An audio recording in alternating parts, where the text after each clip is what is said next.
দেখতে দেখতে মাহে রমজান শেষ হয়ে যাচ্ছে। কিছুদিন পর ঈদ। হায় আফসোস, ঈদের দিনও মানুষ গান নিয়ে ব্যস্ত থাকবে।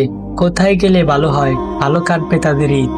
মানুষ রমজান মাসে তার গুনাহ ক্ষমা করতে পারলো কিনা সেটা নিয়ে না ভেবে তারা ভাবতেছে যে ঈদের দিনে কোথায় যাওয়া যায়, কোথায় ঘোরা যায়। হায় আফসোস, এই দুনিয়ার ধোঁকা।